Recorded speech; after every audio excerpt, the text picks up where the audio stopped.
2 seconds of your time. Full rebrand, Karma Speed merch drop. Focus ST pieces in it you will love. With all this coronavirus stuff going on, I don't know when shipping dates are guaranteed, so I can't promise a date right now, but I'm hoping within 2 to 3 weeks, 4 at the most, I hope not, I can get everything in, and I don't want you guys to miss it, so please follow me on Instagram so that you do not miss it. If not, keep up on all the videos at least, and I'll be mentioning it. I just know this car won't be here forever, and I want you guys to have a piece of the memorabilia from it, because if you enjoyed it as much as I did, learned anything from it, or even cracked a smile from this series, I want you guys to have a piece of this. And if you want to see the channel get cranked up to the next level as much as I do, the best way to support the channel is through these Karma Speed merch drops coming up very soon. I'm planning it regularly. I'm working with the designer. We have some rad stuff coming out, so please follow me on Instagram to keep posted, and enjoy this video. Thank you so much. So you want to buy a Catless Downpipe, do not do that. You're gonna buy, or you already have a Ford Focus ST and you want to modify it without sacrificing reliability. You don't want to hurt the car, and you definitely don't want to blow up the motor, but you want to make sure that you know 100% you're going to do the modifications in the right order, so you don't do that. And you've heard this, you've heard that, you don't know. I got the answers for you all right here. This is a Ford Focus ST modification guide for dummies. First thing you should do, choose a catback exhaust, and now take this with precaution. If you plan on just doing a catback and calling it good, I would go on the louder side, AWE Track Edition exhaust, because the downpipe is very restrictive on this car. Or I would do, you know, the touring, or I know there's the Tomei option now, single exit, that's very rare, people like. But these cars are very restricted on the downpipe, so there's not much volume. So I would go a little loud, but keep in mind, there's options like the Roush, MagnaFlow that are all quieter, I believe, are the other options that are pretty quiet. And that's may not be a bad thing, because if you plan on doing a downpipe, they do get pretty screaming loud when you put a Catless or high flow cat downpipe on these cars. So take that for what it is. Choose your volume level wisely. If you're younger like me, I would just go full out and then get quieter later, so you can enjoy the car to its fullest potential, because these things rip when they're fully loud. You've got your catback exhaust. Now, next thing you want to do is get your air filter. You can get a performance air filter from K&N, or you can buy the green brand air filter. I'll have the green one linked down below in the description. If you want to find the K&N one locally, and just go pick it up right now. Usually your local O'Reilly's or AutoZone will have it. So you can check out the video on the playlist on the Focus ST. I installed the K&N one, but honestly, looking back, the green one has the kind of like cone like cutout in the side of it. I would get that one. I've heard a little bit better turbo noises and stuff like that from that one, so I'll have a link in the description to check that out. You're probably really itching to get even louder at this point, so you want to buy a Catless downpipe. Do not do that. Buy a Cobb access port. I got mine on Facebook Marketplace, I think. You can find a lot of them on Facebook groups and then offer up. So try and find one for around 300, 350 bucks. And get the access port in there, start monitoring stuff and learning about it. You want to do this before you buy downpipes, so we can tune it later and be safe. I'll get to that in a bit, so just follow me along here. Trust me on this, you want to get that access port. After that, I highly recommend, before you go full loud, get a Symposer delete. Now there's a tube from the intake manifold that goes into the cab and puts some noise in the cab, and with a loud exhaust it gets very drony inside the car, and it's a headache. I put the Symposer back on, if you guys remember in the previous videos on the playlist.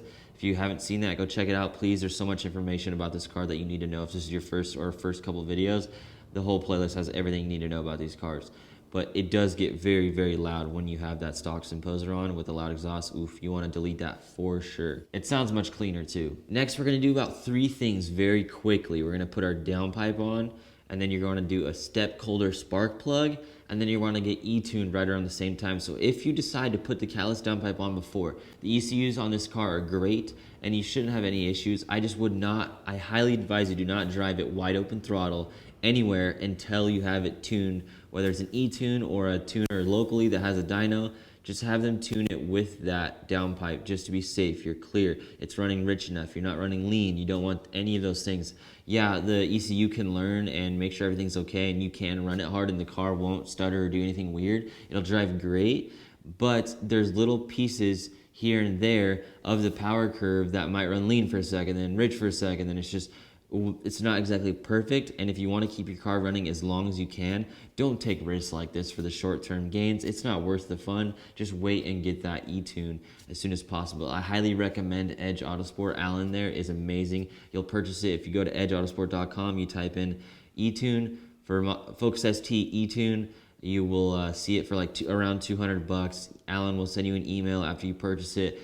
Everything you need to know on there with your access port, what you have to do. It's an awesome experience. I made an awesome video on how e-tuning works on this playlist as well. Please go check it out. I cannot recommend that enough. That e-tuning video is awesome. That really got me hyped. Alan filmed on his end all the way from Colorado what it's like getting my files, and then I sent him back and then ran them and sent them. It was awesome. You guys gotta go check it out. Now that we're e-tuned, we have a CPE front mount intercooler that I cannot recommend enough. I made a video where it went to 180 degrees with the stock front mount on one pole.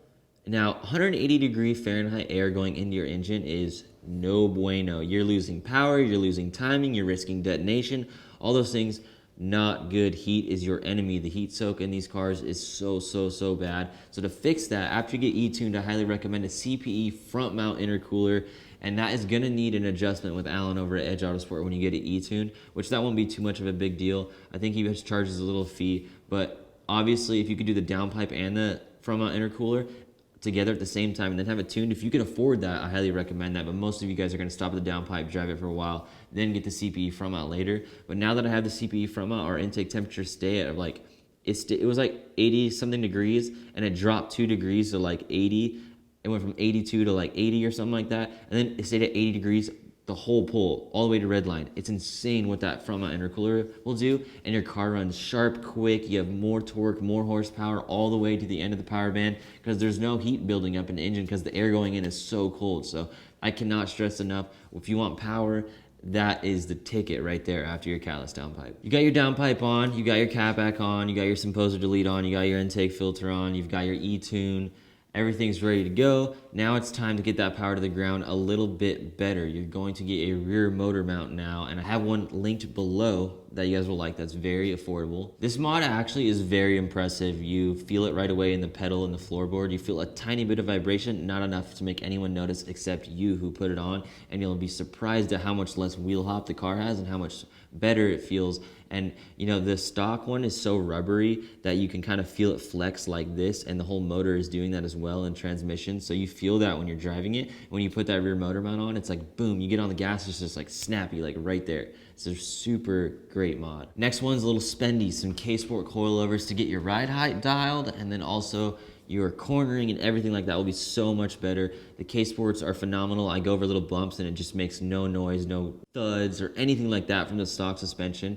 It feels great, it looks freaking rad, and it just sits mean on the ground. And then when I go around corners, like corners you could take at like 30 regularly, you could take at like 45, 50, and that car just digs into the pavement and it just rips. I really like the coilovers. They're super underrated. Most people like myself, when I have my Mazda Speed 3, don't sack up enough to pay for them, and I can tell you right now, I regret it, and I know you guys will too if you don't do it. Next one's pretty easy, shifter cable bushings. Now the shifter on these cars have a cable. It's not direct to the transmission, so that cable has bushings on the end of it, and those bushings are to make it feel like really soft and just easy to drive from factory, and that's great. But if we want to feel more connected to our car and just enjoy it in a race car-ish form like it was meant to be, solid shifter bushings make your shifter feel much notchier, and you'll really like it, and it's not too hard of an install. This is the last performance mod that I recommend that I've used, because the whole goal of this car was to get it as fun as possible, but be a reliable daily driver that I know I could drive to New York City from Arizona tomorrow if I had to. And I left it there. It makes 297 wheel horsepower on E30, and it makes about 368 foot-pounds of torque, I believe. So this car freaking rips for what it is. And the fact that I don't have to, I've never seen the fuel, it get upset about fuel. I've never seen it get upset about running lean. It's ran perfect. The car runs cold. It's amazing. The last mod I recommend that I can't tell you I like enough, but was the biggest pain of this entire process to install, was the JBR short shifter.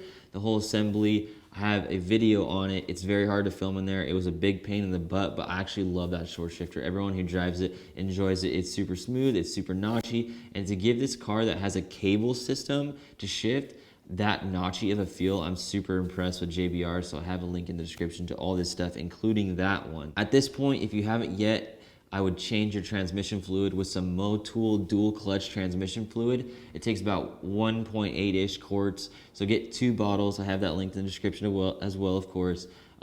Just get your transmission smoothed out. You don't know when the last time it was changed.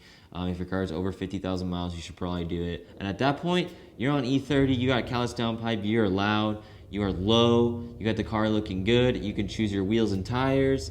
I have the Toyo Proxy All Season, all the name on the screen right now, but I can't remember. Amazing tires, make sure you get them rotated. The 1552s, set it off. The last piece of the puzzle is the blow-off valve. I put a Turbo Smart on here just because it was cheap, easy, and it'd be fun. I'll show you what it sounds like. Not my exact cup of tea. I think the HKS SQV4, I believe is what it's called now, is the most iconic sound ever. I have it on my Subaru, I love it to death. But it is a very expensive piece on this car because you need a kit with like a, one of the sides of the piping, you need a pipe that has a flange on it for the blow-off valve. So I'll link CPE's kit down below. I think it's called the Exhale kit with the HKS blow-off valve. I never got the chance to put on this car, but man, it would be freaking trick. I think that is the best blow-off valve in my opinion, but the Turbo Smart and Boomba and stuff like that are super cheap, easy go-to, very easy to install. So I highly recommend getting your feet wet with that kind of blow-off valve. But if I had to tell you to buy something, it would be that HKS kit for sure. Here's our chart, 1,500 bucks at the top on the high end of our money side, and this is time. Now your key, the dots are the purchase points. The smiley face is bliss. So at the bottom, we're starting very low. First mod, kind of expensive. Second mod, pretty cheap. A little more expensive, pretty cheap, pretty cheap, pretty cheap. A little more expensive, pretty pricey. A little less hard on your wallet, a little harder on your wallet, a little less hard, a little more hard, a little less hard, not too bad, bliss. That is what your mood and wallet are going to look like throughout this whole entire process. I hope this gives you confidence with your Focus ST endeavors. That's what the CarmaSpeed brand and garage is all about, is giving you confidence, learning one specific sports car model at a time, everything we need to know before buying it to after getting in the garage, DIY, modifying it ourselves, showing you step by step, breaking it down so anyone can do it, because if I can do it, you can do it. So if you like what you see, hit that subscribe button, join the community, check out the playlist on the screen right now for this awesome car. I've had a blast. Yeah, I mean, what are you doing? I mean, hit the button. Let's go. This car is freaking rad. We got so many videos on it. I love you like la la la la la.